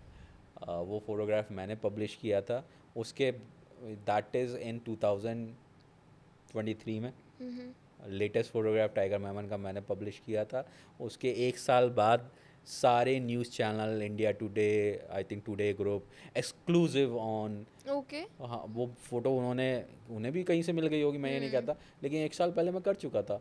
और उनके वीडियो के कमेंट पे था कि ये तो अंबर शर्मा मोगली बाबा तुमसे 1 साल पहले दिखा चुका है, तुम इसको एक्सक्लूसिव क्या कह रहे वाओ हो। तो जो मेरे पीछे पड़ता है, जो मुझे गाली देता है, तो पहले तो मैं उसे प्यार से समझाता हूँ, देख ज़बरदस्ती उंगली मत कर। और फिर मुझे मालूम है ये इनका काम है, फिर मैं अपना काम दिखाता हूँ, फिर मैं उनके पीछे और हाथ धो के पड़ता हूँ। ये तो अलग वो है थोड़ा ट्रेट, वरना लोग या तो चुप कर जाते हैं, नहीं बोलते उस नहीं, बारे में वो यार। मेरा है कि मेरा ये है कि अगर कोई मुझे एक मारेगा, मैं साले को 4 मारूंगा। ओके गांधी जी की योजना। नहीं, जहाँ मैं गलत हूँ वहाँ आप मुझे कहिए। जैसे एक माफिया है, गैंगस्टर है, इंडिया में मोस्ट वांटेड है, रेड कॉर्नर नोटिस है, मुंबई माफिया से रिलेटेड है, छोटा राजन ग्रुप का मेंबर रहा है, विजय शेट्टी, जिसको विक्की शेट्टी कहते हैं। विक्की शेट्टी के बारे में मैंने एक दास्तान में एक एपिसोड किया था, और उसमें मैंने कुछ चीज़ें बोली थी जो उसको पसंद नहीं आई। और उसके बाद विक्की ने मुझे फ़ोन किया, मेरा नंबर कहीं से लेके, मुझसे, उसने गुस्से में था इसमें भी, लेकिन उसने मुझे प्यार से बात की। बोले कौन, शर्मा जी? मैंने कहा हाँ जी। बोले मैं विजय शेट्टी, आपने मेरे पे एपिसोड किया, उसमें आपने मुझे एक चीज़ पे मुझे दिक्कत है, ये बात आपको किसने बोली? मैंने कहा यार, मेरे 50 लोग हैं मुझे बात करने गए, इस चीज़ को पता करने गए, बोले नहीं ये जो आपने कहा है ये गलत है, अच्छा। आपको जो ये बताया है आपने रीचेक नहीं किया। मैंने कहा अगर तुम्हें मेरा नंबर किसी ने दिया है तो वो मुझे जानता होगा और उसको भी ये पता होगा, मैं कोई भी चीज़ जो है रीचेक करके करता हूँ। मैं कभी ये नहीं कह देखता कि वो जो लोग कहते हैं कि कौवा कान ले गया, वो कौवे के पीछे दौड़ते हैं। मैं पहले कान देखता हूँ फिर कौवा देखता हूँ। तो मैंने उसको कहा, मैंने कहा अगर तुम्हें लगता है गलत है तो तुम अपनी बात कहो। और उसने मुझसे बड़े प्यार से बात की। उसने भी मुझसे कहा, एग्जाम्पल दे रहा था कि मैं आपको गाली बकूँ तो कैसा लगेगा। मैंने कहा तुम दे के देखो। ओके। और वो तब से मतलब ये 4 साल पुरानी बात है। और जब भी अभी कभी भी उसको कुछ बात करनी होती है फ़ोन करता है मुझे और बहुत प्यार से बात करता है। वो एक जो मिसअंडरस्टैंडिंग उस समय उसको लगी थी वो दूर हो गई। तो आपने वो एपिसोड हटाया? नहीं, ओके, वो तो वो एपिसोड खुद ही नहीं मान हटाया। गए? मैंने उससे ये कहा कि अगर तेरे को ये बात गलत लगती है तो अपना इंटरव्यू दे और इस पे बोल। वो कॉल रिकॉर्ड करके हाँ, मैं चलाता हूँ। तो दिया उन्होंने इंटरव्यू? बोला मैं 5 मिनट में फ़ोन करूँगा तो आप रिकॉर्ड करिएगा। मैंने कहा ठीक। 5 मिनट बाद फ़ोन आया, मैंने उसका इंटरव्यू किया। बोले आपने ये जो बोला है गलत बोला है, ये जो है आपको जिसने बताया उसने उसको मेरे सामने ला के खड़े, वो इंटरव्यू मैंने चलाया। ओके। उसको अपनी बात कहनी थी, उसने कही, मैंने सुनी। मैंने उसको, हाँ ये क्या हो कि मेरे थ्रू उसको एक प्लेटफॉर्म मिला अपनी जो उसके बारे में, आप मार्केट में बहुत चीज़ें चलाई जाती हैं, होता है। Right. Mafia is a different world. इसमें आप करेक्ट। जितना घुसते जाओगे उतना आप के को लगता चला जाएगा जो हम फिल्मों में देखते हैं उससे बहुत डिफरेंट है। कैसे? बहुत डिफरेंट है। जो आप रॉ के बारे में सुनते हो, रॉ ऐसे वर्क नहीं करती। जो ये हाफिज़ सईद के ऊपर बबलू श्रीवास्तव ने जो प्लानिंग की थी, ये इतनी बड़ी प्लानिंग थी कि कोई सोच ही नहीं सकता। Is equivalent to Osama bin Laden को ढूंढने के जो ख़त्म करने की प्लानिंग थी, ये इक्वलेंट टू दो दैट है। लोगों को ये समझ भी नहीं पा रहे हैं। इस पे फिल्म तो क्या, इस पे फिल्म की भी कई सीरीज़ बन सकती हैं। ये इतनी बड़ी स्टोरी थी। ये ओसामा बिन लादेन को ढूंढने के मारने में कितना समय लगा था, उसमें कितना इन्होंने एसेट किए, कई लाख करोड़ों रुपए खर्च किए, आदमी को वहाँ नज़र रखने के लिए रखा। ये बहुत बड़ा नेटवर्क इन्होंने क्रिएट करके उसको ढूंढ के और फिर असासिनेट करने का। तो ये एंड हम बात भी कर रहे हैं जो हेड है एक टेररिस्ट हाँ, ऑर्गेनाइजेशन का, उस उस पे तक नजर पहुंचना रखी है। बहुत बड़ी चीज़ करेक्ट। होता है। तो इन्होंने बहुत प्लानिंग की थी और ऐसी प्लानिंग करने के लिए बहुत दिमाग और बहुत पैसा चाहिए। ये मैं इस प्लानिंग को equally to Osama bin Laden की प्लानिंग पे कहता हूँ। डेफिनेटली। और लोग इस पे चाहें तो फिल्म भी बना सकते हैं, सीरीज़ भी बना सकते हैं, फिल्मों की सीरीज़ भी बना सकते हैं। इस तरीके से प्लानिंग आज तक कभी किसी भी इंडिया से किसी माफिया ने कह लो या फिर जैसे उरी हुआ था, उरी में तो सेना ने किया था। ये तो हमारे यहाँ के एक जेल गैंगस्टर ने किया, जेल से वो भी जेल से, बिना किसी सपोर्ट के, बिना किसी सरकारी सपोर्ट के। मैं उसको ये नहीं कह रहा हूँ कि उसने बहुत अच्छा बहुत काम अच्छा किया। किया, नहीं। मैं ये नहीं कह रहा कि ठीक है वो अपनी केस की सज़ा काट रहा है, लेकिन इनडायरेक्टली वो उसको मारने की कोशिश कर रहा है जो हमारे लिए दुखती रख है, जो हमारे लिए कैंसर है। करेक्ट। राइट। अब बबलू श्रीवास्तव ने जो किया उसके लिए उसको उम्र कैद की सज़ा मिली, वो उम्र कैद काट रहा है। हाँ, उसने जेल में रह के जिसको मारने का क्या कोशिश की, वो हिंदुस्तान के लिए, इंडिया के लिए, आजकल तो लोग भारत कहते हैं, पहले तो इंडिया और हिंदुस्तान तक ही सीमित थे, अब तो भारत कहने लगे हैं। तो इंडिया के लिए और भारत के लिए उसने उस आदमी को मारने का प्रयास किया जो हमारे लिए कैंसर है। करेक्ट। शायद जैसे आपने बोला उसका ये भी हो सकता है माइंडसेट कि वो पिंच कर रहा है वो पॉइंट, वो सेंटिमेंट, है ना? देखिए देयर लॉट ऑफ थिंग्स उस पे उसका मेरे मन में या मेरे दिल में क्या है ये आप नहीं जान सकते। मैं उसको किस तरीके से, अब ये सामने कब रखा है, मैं इसको ऐसे पिच पुश कर दूं तो ये उधर पहुंच जाए या उधर पहुंच जाए, ये इसके चाल के ऊपर डिपेंड है। लेकिन आप इसकी चाल को देख के ये डिसाइड नहीं कर सकते कि ये इधर जाएगा या इधर जाएगा। राइट। इसके मन में, इसकी चाल में क्या है ये नहीं पता। तो हम किसी के मन का नहीं झांक सकते हैं। रिजल्ट जब आएगा तो उसके ऊपर एक टिप्पणी की जा सकते हैं। करेक्ट। लेकिन हम ये नहीं कह सकते कि ये हमें पहले से पता था या हम इसके प्रवृत्ति को जानते हैं या ये उस पॉइंट को हिट करना चाहता है, ये नहीं कह सकते हम कभी। राइट। अब बात करते हैं फेक पासपोर्ट्स की। आपकी डॉक्यूमेंट्री आई नहीं है अभी, फिर भी हम ये एक्सक्लूसिव चलाएंगे। वो थोड़ा लेट करूँगा उसको, थोड़ा सा मैं फिर भी बता दें, दास्तान सीज़न 4 जो मैं लाने उसमें उसमें करने का सोचा था, लेकिन मैं उसको रोका किसी वजह से। लेकिन मैं आपको एक बिल्कुल। तरीका बता देता हूँ जो है, तो मेरे पास बहुत चीज़ें, लेकिन हम्म। थोड़ा सा तरीका बता देता हूँ कि फेक पासपोर्ट को मुंडी कट पासपोर्ट पहले बोलते थे। मुंडी कट। मुंडी कट, ये जो ओके। 2 नंबर की भाषा है उसमें ओके। मुंडी कट कहते थे हम्म। पुराने ज़माने में। अब तो लैंग्वेज भी चेंज हो जाती है। हम्म। मुंडी कट इसलिए क्योंकि पहले जो पासपोर्ट होते थे उस पर फ़ोटो चिपकते थे, राइट। उस पर स्टैंपिंग होती थी, फ़ोटो चिपकते थे। राइट। उसमें एक स्पेशल तरीके का गम इस्तेमाल होता था। ओके। वो गम जो है वो सिर्फ ऑफिशियल्स के पास होता था। ऐसा ओके। नहीं है कि हम स्टेशनरी की पे जाके 5 रुपए हाँ। वाला गम ला के उसे चिपका देने। वो गम भी स्पेशल होता था, बहुत सारे उसमें चीज़ें होती थी। तो वो गम इस्तेमाल होता था। तो क्या होता था कि जैसे आप हो, आपका पासपोर्ट किसी को मिल गया, ठीक है। किसी और महिला को, उसको ट्रैवल करना है, वो वांटेड है, तो वो आपकी फ़ोटो हटा के अपनी फ़ोटो लगा के हम्म। उसको ट्रैवल पासपोर्ट बना लेते थे। अच्छा। उसको मुंडी कट कहते थे। हम्म। उसके बाद स्कैन करने के पासपोर्ट आए जिस पे स्कैनिंग वाली इमेजेस आती थी। अब बायोमेट्रिक हो गए हैं, करेक्ट। डिफरेंट तरीके के हो गए हैं, उसमें Right. चिप लगता है, वो Right. चिप आता है। बायोमेट्रिक से ये मतलब नहीं है कि उसमें आपके फिंगरप्रिंट्स वगैरह हैं, वो चिप बेस्ड होता है कि अगर उसको कहीं चेक करना चाहे तो गवर्नमेंट चेक कर सकती है कि ये आदमी सेम है या नहीं है फिंगरप्रिंट के द्वारा, back in country, not in passport Some से। other, हाँ, हाँ जी। तो अब कुछ लोग जो हैं, माफियाज जो हैं, बॉर्डर क्रॉस करने के लिए रात में पासपोर्ट चाहिए। उनको ऐसा पासपोर्ट नहीं चाहिए जो ओरिजिनल लगे या उन्हें लगे कि थोड़ा बहुत बैंक अकाउंट खोल लेते हैं। तो मैं आपको एक वीडियो दूंगा, उसमें आप देखेंगे कि एक ओरिजिनल पासपोर्ट के ऊपर एक फिल्म चिपकाई है। ओके। वो फिल्म चिपका के उसको रात में यूज़ कर लेते हैं बॉर्डर क्रॉसिंग के लिए, क्योंकि उस पर वो पेपर बिल्कुल ऐसा होता है जैसे ओरिजिनल पासपोर्ट के ऊपर, जैसे पुराने स्कैन पासपोर्ट होते थे उसके ऊपर जो होता था, उसी के ऊपर एक फिल्म चिपकाई जाती थी। अच्छा। वो आपको दूंगा, वो कैसे उतार के दिखा रहा है वो फिल्म, हाँ। आपको उसका वीडियो मैं आपको दे दूंगा। वो अभी तक कहीं नहीं दिया है, वो आपको एक्सक्लूसिवली मिल रहा है। तो वो क्या है कि वो फिल्म चिपका देते थे रात में, इतनी गौर से कोई पासपोर्ट दिखता भी नहीं था, तो वो बॉर्डर क्रॉस कर जाते थे। अच्छा। जैसे फॉर एग्जांपल आप हांगकांग में हैं, हांगकांग से आपको चाइना में नहीं, सॉरी, चाइना का पार्ट, जैसे चाइना में है, आपको कंबोडिया घुसना है, लाओस घुसना है जो बॉर्डर से मिलता है, या वियतनाम घुसना है फॉर एग्जांपल, तो आपने वियतनाम में रात में बॉर्डर, इवनिंग के टाइम, जब बॉर्डर 24 घंटे तो नहीं खुलते हैं, इवनिंग के टाइम पहुँचे और आप चाइना में वांटेड हैं, तो आपने क्या किया, किसी का पासपोर्ट मिल गया, चोरी वाला पासपोर्ट कुछ ₹1000 में वहाँ के, और उस पर आपने उस आदमी से कहा इस पर एक फ़िल्म चिपका दे। इस पर भी कारीगर होते हैं, ये फेक पासपोर्ट बनाने वाले भी कारीगर होते हैं, तो वो एक फ़िल्म चिपका दी जो सस्ती वाली होती है, क्योंकि उसका बजट नहीं है खर्च करने का, उसके बाद लाखों रुपए नहीं है, करोड़ों रुपए नहीं है, उसको बस किसी तरह भागना है, तो ये भागने वाले पासपोर्ट्स होते हैं। तो उस पर एक फ़िल्म चिपका दी जाती है जो ईजिली रिमूवेबल होती है, और पता चल जाता है कि नीचे पासपोर्ट किसी और का है, ये फिल्म चिपकाई है।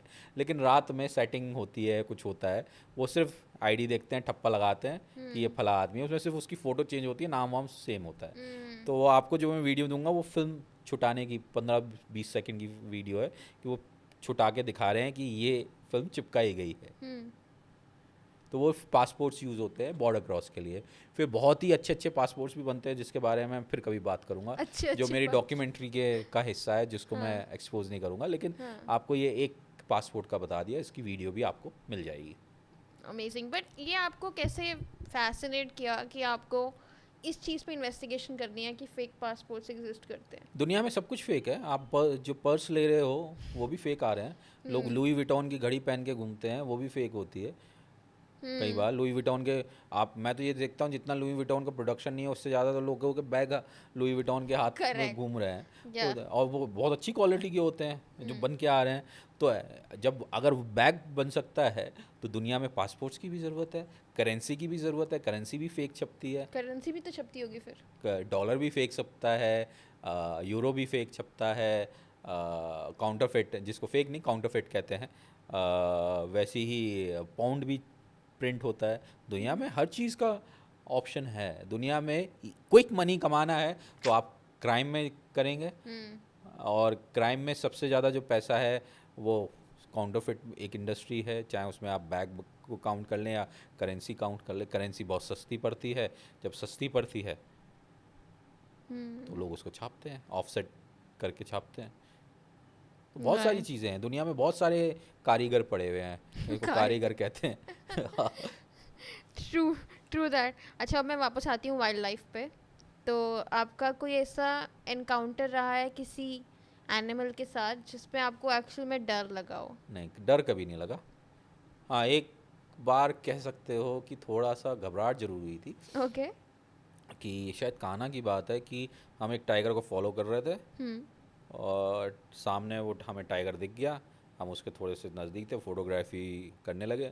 हाँ, और वो माँ थी, मुझे हमें नहीं पता था कि उसके पीछे, हमारी गाड़ी के पीछे उसके 3 बच्चे भी आ रहे हैं। अच्छा। तो उसने हम पे चार्ज किया था बच्चों के चक्कर में, और वो इतनी लिटरली नज़दीक थी जितनी दूर थे। हमें उस दिन लगा ये शायद हमारी गाड़ी में कूद जाएगी, क्योंकि बच्चे पीछे ऐसे थे कि जैसे बच्चों ने जैसे, जनरली बच्चे क्या है, एक एक साल 12-13 महीने के हों तो वो भी गाड़ियों के आसपास से निकल जाते हैं। तो उस दिन उन्होंने अजीब सी साउंड की तीनों बच्चों ने। ओके। वो तो माँ को ये लगा कि हम उसके बच्चे को कुछ कर रहे हैं। तो उसने, जो जनरली टाइगर जो है मॉक चार्ज करते हैं, वो उस दिन मॉक चार्ज नहीं था। वो क्या होता है? मॉक चार्ज एक कि जैसे आपकी कहेंगे मैं मार दूंगी एक थप्पड़ हाथ दिखा के, हम्म। लेकिन वो थप्पड़ पड़ता नहीं है, वो मॉक है। मतलब एक ओके। जेस्चर है कि ओके। तो टाइगर क्या है, जनरली टाइग्रेस कई बार मॉक चार्ज करती हैं। 4 कदम टाइग्रेस, क्या elephants, lion, every every every animal, okay. कि वो मॉक चार्ज करता है डराने के लिए। 4 कदम आएगा, हो कर, जैसे सड़क के कुत्ते भी, स्ट्रीट डॉग्स, वो आपको कुछ करना नहीं है, उनको आप सस्पिशियस लग रहे हो तो वो आपके ऊपर दूर से भौंकेंगे बस। वहाँ करते आएंगे, 4 कदम चलेंगे, फिर पीछे को चले जाएंगे। That is Right. Mock charge. Right. पीछे चले जाते हैं। तो टाइगर, हम मॉक चार्ज हमें मालूम है कि किस तरीके से होता है। तो हाँ करके 4 कदम होते हैं, फिर पीछे चले जाते हैं। उस दिन वो मॉक चार्ज नहीं था, वो लिटरली इतनी पास आ गई थी। अगर वो बच्चा साइड से निकल के वो नहीं पहुंचा होता, शायद मुझे लगा था वो उस दिन गाड़ी में, तो उस दिन शायद मैं घबराहट हुई थी कि ये हो जाता है। इसमें हमारी भी गलती नहीं थी। अगर हमें पता होता कि पीछे बच्चे हैं तो हम शायद पीछे से, ऐसे ही गाड़ी है, जैसे ये रास्ता है, ये निकलते चले गए, कहीं सड़क खाली है, थोड़ी सी आगे पे माँ दिख गई। अब ये सड़क, इधर भी जंगल है, इधर भी जंगल है, जंगल में तो जंगल ही होगा, बीच में ही तो सड़क होगी। तो साइड से वो इस वाले लेफ़्ट साइड से, वो शायद लेफ़्ट से आए या राइट से आए, भगवान जाने, वो ऐसे आके गाड़ी के पीछे आ गए। जंगल से निकल के वो सीधे जाके गाड़ी के आगे निकलने के बजाय वो गाड़ी के पीछे निकले। अब माँ सड़क पे बैठी हुई थी, हम उधर देख रहे हैं माँ को, पीछे बच्चे हरकत करने में। तो उनमें से एक आगे चला गया निकल के? वो फिर साइड से ऐसे आ गया। जब तक वो मॉक और नज़दीक आती तब तक एक बच्चा साइड। अगर बच्चों ने क्या कॉल की थी ये मुझे आज भी नहीं समझ में आया। उस दिन लिटरली लगा था कि ये गाड़ी में कूद न जाए। अच्छा, मैंने एक सुना है कि बियर्स बहुत खतरनाक होते हैं। देखो, एनिमल्स इंसान से उतना ही डरता है जितना इंसान एनिमल्स से डरता है। वो आपसे एक सुरक्षित दूरी बना के रखेंगे। ऐसा नहीं है कि, देखो दंत कथाएं तो सब जगह चलती हैं, ऐसे तो सांप भी काट लेता है, लोग जहर निकलवाने बाबा लोगों पे ले जाते हैं। अब 100 में से 10 सांप जहरीले हैं, तो ज़रूरी नहीं, जो 100 सांप भी अगर काट रहे हैं तो उसमें से 10 लोग ही जहर से हैं, 90 तो नहीं है। अच्छा, ऐसा भी है? हाँ, they not every snake is poisonous. Yeah this I am aware of, but 100 में से सिर्फ 10 है, ये मुझे नहीं। मतलब 100 सांप हैं, 100 के 100 काटे हैं, ओके। तो उसमें से 10 ही तो जहरीले होंगे जो काट रहे हैं। तो आप 100 में से 50 बाबा के पास पहुंच गए, 60 ऐसे समझो, जिसमें 50 जिंदा हो गए, 10 मर गए क्योंकि वो सांप वाले थे। तो बाबा तो, लोग क्या कहेंगे कि बाबा तो सही थे, हमारी किस्मत खराब थी, बच्चा मर गया। तो बाबा को यही नहीं पता कि सांप में जहर कौन से वो तो ये डॉक्टर का काम है, बाबा का काम थोड़ी था। राइट। तो लोगों को ये, जब तक ये जानकारी नहीं होगी कि हर सांप जहरीला नहीं होता, कौन से सांप जहरीले होते हैं, उनकी पहचान, एक बेसिक सी नॉलेज होनी चाहिए, जो सब में होनी चाहिए। बस ये हमारे इस पाठ्यक्रम में, मतलब क्लासेस में हमें ये शुरू कराना चाहिए गवर्नमेंट को, कि जो लेमैन नॉलेज है, जिसको कॉमन नॉलेज हम Right. कहते हैं, कि उन चीज़ों के बारे में जानकारी मिलनी शुरू हो जाए इंसान को, कि ये चीज़ जैसे Correct. सांप है, को आप हर सांप की जानकारी मत दो, राइट। आप उन सांपों की जानकारी, पहचान करानी शुरू करा दो कि ये जहरीले हैं। तो जिनको, जब लोगों को जहरीले के सांप की पहचान हो जाएगी, तो जो नॉन पॉइजनस हैं उनको मारना बंद कर देंगे। इंसान जो है सबसे ज़्यादा सांप को इसलिए मारता है, उसे लगता है ये जहरीला है, Correct. ये मुझे काट लेगा, मार लेगा, इसलिए इसे मार दो। जब उसको ये पहचान हो जाएगी कि ये जहरीला नहीं है, इसे जाने दो, इसे रास्ता दो, राइट। तो उसे नहीं मारेगा, कम से कम एक एजुकेशन। और जब उसको ये पहचान हो जाएगी कि ये जहरीला है तो वो उससे खुद ही दूरी बना लेगा, उसको भी नहीं मारने जाएगा, तो दोनों तरफ से विन विन सिचुएशन है। तो गवर्नमेंट को ये पाठ्यक्रम में जोड़ना चाहिए कि ये बेसिक सी जो चीज़ें हैं, जैसे फूल पत्तियों की पहचान, पेड़ की पहचान, पौधों की पहचान, एग्रीकल्चर में किस तरीके के हमारे, पॉइजनस तो इवन प्लांट्स भी होते हैं। हाँ यहाँ पे नहीं मिलते, एक राइट। कुछ जगह पे मिलते हैं, खुजली वाले पेड़ मिलते हैं जिनकी पहचान कराई जा सकती है। तो ये गवर्नमेंट को सोचना चाहिए। और दिल्ली में सरकार में जो हमारी एजुकेशन मिनिस्टर है इस समय है, पुराने वाले तो जेल में है तो जो नए वाले हैं उनसे, अगर वो सुने तो उनसे निवेदन है इसको कट करके ना रील में चलाना इतना हिस्सा कि भाई ये चीज़ें जोड़ो, जो ये बेसिक नॉलेज है, ये चीज़ें होनी चाहिए कि आप पेड़ों के बारे में बताएं, एग्रीकल्चर की नॉलेज दें। ये बहुत अच्छी अच्छी चीज़ें हैं। एडिडास, रीबॉक, लुई विटॉन, इन सब की नॉलेज तो बच्चों को अपने आप आ जाती है, मोबाइल की आ जाएगी, ब्रांड्स की आ जाएगी, लेकिन ये जो नॉलेज है ये बहुत इंपॉर्टेंट है। मैं समझता हूँ आधे लोगों को ये भी नहीं पता होगा कि गेहूं से ही दलिया बनता है, गेहूं से ही आटा बनता है, गेहूं से ही मैदा बनती है। ये मुझे नहीं लगता लोग धान और चावल को का डिफरेंशिएट नहीं कर पाएंगे कि चावल जो है वो से पहले धान होता है जिसके ऊपर हस्क होती है, फिर हस्क कटने के बाद वो चावल बनता है। और चावल कितने तरीके के होते हैं, लोग बासमती करते हैं, लेकिन जो बासमती जो इस समय आता है वो 11-21 आता है, एक वैरायटी है। ऐसे ऐसे चावल की कई सारी वैरायटी हैं जिसमें मोटा चावल, पतला चावल, बासमती में भी कई कई वैरायटी हैं, पूसा की है, फिर 11-21 है, फिर एक राइस हमारे नॉर्थ ईस्ट में उगता है जिसको ब्लैक राइस कहते हैं, जिसको किंग राइस भी कहते हैं, जो बहुत कम जगह मिलता है। फिर ब्राउन राइस की खेती अब होनी शुरू हो गई है। तो यही सब जो बेसिक नॉलेज हैं जब हम बचपन से ही देंगे तो आगे जाके इंसान के जीवन चक्र में वो बहुत फ़ायदा करेंगे। राइट। लाइफ लेसन्स हैं एक तरीके से। ये लाइफ लेसन्स है। तो जैसे सांप से लोग डरते हैं जो आपने कहा, राइट। तो जब उनको पॉइजनस स्नेक की पहचान हो जाएगी तो वो क्यों हर सांप को जहरीला समझेंगे। तो सही, सांप से ही मुझे याद, मतलब एक क्वेश्चन आ रहा है, जैसे आप वाइल्ड लाइफ फोटोग्राफी करते हो, ऑब्वियसली आप बहुत टाइम जंगल में वो करते हो, स्पेंड करते हो। मैंने बहुत ज़्यादा आजकल रील्स देखी हैं कि एनाकोंडा बहुत कॉमन हो गया है। तो एनाकोंडा हमारे यहाँ का वो ही नहीं है, स्नेक नहीं है। हाँ। इससे अमेजोन, जहाँ तक मेरे को जानकारी है, इससे अमेजोन का है। हमारे यहाँ पाइथन होते हैं, रॉक पाइथन होता है, ओके। या बर्मीज पाइथन जिसको लोग कई बार जो बोलने लगते हैं। तो जबकि हमारे यहाँ सिंपल एक है कि पाइथन, अब उसको लोग एनाकोंडा बोलते हैं, कल को जेनाकोंडा बोलते हैं वो लोगों की क्योंकि एक एनाकोंडा नाम से फिल्म आई, फिर उसकी एनाकोंडा 2 आई, एनाकोंडा 5 आ जाएगी। तो जो मोटा सांप, लंबा सांप जैसे जो उसको लोग एनाकोंडा कहना शुरू कर देंगे। तो ये तो विजुअल्स का और फिल्म का इम्पैक्ट से लोग होते हैं। तो हमारे यहाँ एनाकोंडा नहीं मिलता। जू में आई थिंक मद्रास में क्रोकोडाइल बैंक में आई थिंक एनाकोंडा उन्होंने रखा हुआ है, ओके। जहाँ तक मुझे जानकारी है। तो इंडिया में वाइल्ड में कहीं एनाकोंडा नहीं है, हमारे यहाँ पाइथन है, लेकिन वो इतना बड़ा नहीं होता जितना बड़ा एनाकोंडा होता है। एनाकोंडा इज अमेजोन के फॉरेस्ट का है। राइट। तो आपने जैसे अभी इतना, ऑब्वियसली इतने सालों से आपने बहुत सारे जंगल्स एक्सप्लोर किए होंगे, कोई ऐसा इंसिडेंस जो आपके दिमाग में मतलब बहुत छपा हुआ है, सॉर्ट ऑफ इंटरेस्टिंग या कह लो, या किसी भी तरीके का ऐसा कुछ वाइल्ड मेरे तो जीवन में जितने इंसिडेंट हुए हैं, चाहे मुझे हाउस अरेस्ट कराया हो माफिया ने, या जंगल में पहली बार वाइल्ड में टाइगर देखा हो, या वाइल्ड में बर्ड्स देखी हो, मेरे लिए सभी वो एक एक्सपीरियंस है। या ऐसा कुछ नहीं है कि मैं किसी एक्सपीरियंस को कम या ज़्यादा आँकूँ। मेरे लिए दोनों, मेरे लिए हर चीज़, हर मोमेंट एक एक्सपीरियंस है। मैं उसको जीता हूँ, फिर आगे बढ़ता हूँ। मैं उसको ये नहीं कंपेयर कभी नहीं करता। लोगों के अंदर कंपेयर की आदत है, या जैसे लोग टाइगर देखते हैं, एक जगह उनके लक के माध्यम से कहीं अच्छा टाइगर दिख गया तो उन्हें लगता है कि हमेशा टाइगर यहीं दिखेगा, जबकि ऐसा नहीं है। कई बार है उनको लगता है, उससे एक्सपेक्टेशन हो जाती है, फिर वो कहते हैं कि दूसरे जंगल में जाते हैं, अरे हमें तो उस जंगल में बहुत बढ़िया टाइगर दिखा था। अरे तुम टाइगर देखने जंगल देखने आए हो, टाइगर तुम्हें उसमें मिला, तुम्हारी किस्मत, तुम जंगल एंजॉय करो। जंगल में टाइगर के अलावा बहुत कुछ है।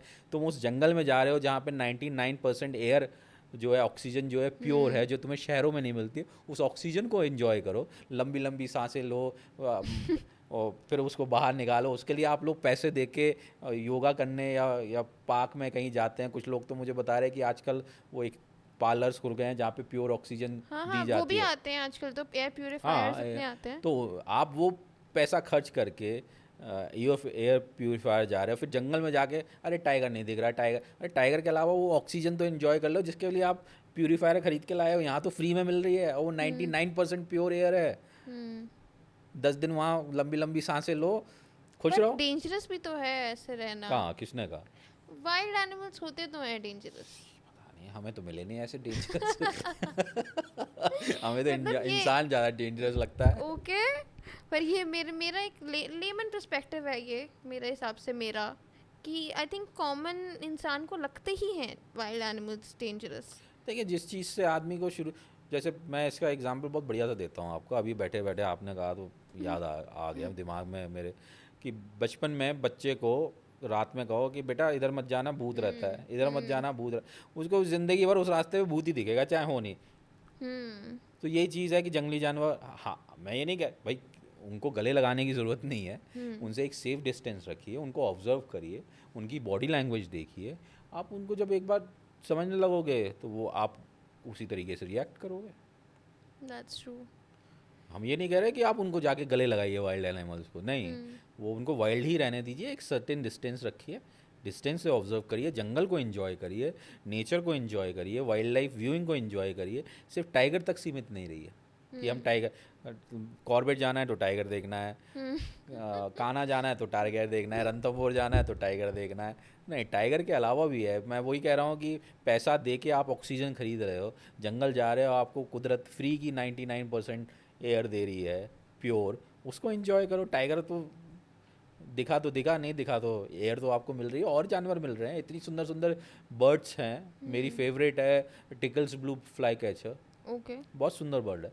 फिर एक मेरी दूसरी बर्ड है लीफ बर्ड, जिसको मुझे बहुत पसंद है देखने में। बहुत सारी सुंदर सुंदर बर्ड हैं इस देश में, इतनी इतनी सुंदर कलर की चिड़ियाँ हैं इस देश में, क्या दुनिया भर में। आप उनको भी देखिए, उनको भी इंजॉय करिए। मौका, बहुत सारी चिड़ियाँ धीरे धीरे ख़त्म हो रही हैं, कल को वो देखने मिले नहीं मिले। टाइगर तो बड़ा है, दिख जाएगा, बाकी चीज़ें भी हैं, देखिए उन्हें। Right. Amazing. So with this, I think I'll end this shoot here. I'll end this episode. Thank you so much for coming here, Thank you. sparing your time and giving us so much correct knowledge as well, and so much interesting knowledge as well. Thank you so much for your time. Thank you for having me. you. Thank you.